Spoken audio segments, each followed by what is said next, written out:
வந்து ஒரு அமெரிக்காவின் மேற்குலகத்தின் என்னென்று சொல்றது ஒரு பேங்க் என்று சொல்லலாம், அல்லது ஒரு வங்கி முகவர் என்று கூட சொல்லலாம். அப்படி ஒரு ஆள். அப்ப அமெரிக்கா பல தரப்பட்ட ஆட்களை வச்சிருக்குது. நோர்வே அமெரிக்கான்ற ஒரு முகமா இருக்கும், பிரித்தானியா இன்னொரு முகமா இருக்கும், ஜெர்மனி போலந்து இன்னொரு முகமா இருக்கும், ஆஸ்திரேலியா இன்னொரு முகமா இருக்கும், நியூசிலாந்து இன்னொரு வடிவமா இருக்கும். ஆனா எல்லாரும் ஒன்றுதான். கனடா அப்படி இருக்கும்.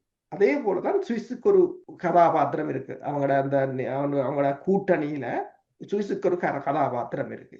இப்ப சுவிஸ் அதை மெல்லமாக இரண்டா சுவிஸை ஒரு திரும்ப அந்த சின்ன நாடன் ஒரு பிரச்சனை இல்லாத நாடுன்ற ஒரு தோற்றப்பாடு இருக்கு.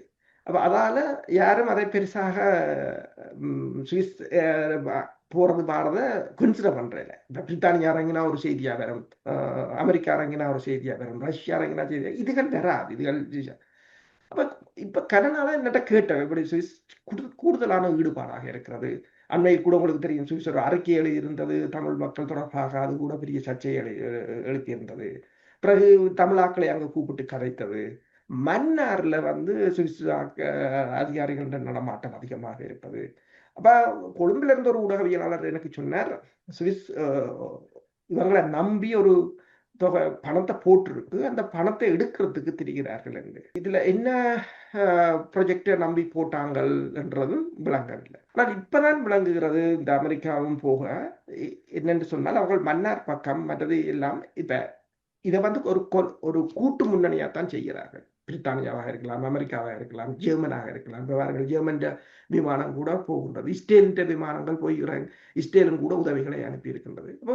இப்ப அரும்பே வந்து இஸ்ரேல் தனது கிட்டத்தட்ட இஸ்ரேலின் கட்டுப்பாட்டுக்கு வந்த மாதிரி. இப்ப நீங்கள் கடந்த வாரம் ஆஸ்திரேலியாவில் இடம்பெற்ற சூட்டு சம்பவங்களை நீங்க பார்த்தீங்க.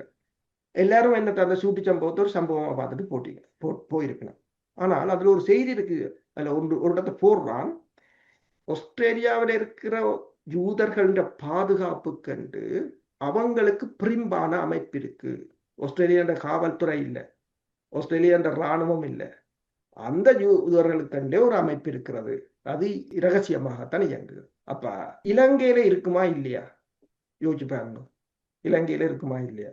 அப்ப அவங்ககிட்ட அதுவும் கூட இருக்கிறது. அப்ப இதுல சுவிசின்ற பாகமும் வந்து இந்த அவினசி நிகழ்ச்சியின் மலை பகுதி, அடுத்தது மன்னார் வளம் தொடர்பாகவும், அதாவது கூடுதலாக இந்த பொருளாதார நலன்களை முன்னிட்டுத்தான் சுவிஸும் அங்கே ஒரு நினைக்கிறேன் கள ஆய்வு என்று சொல்றது.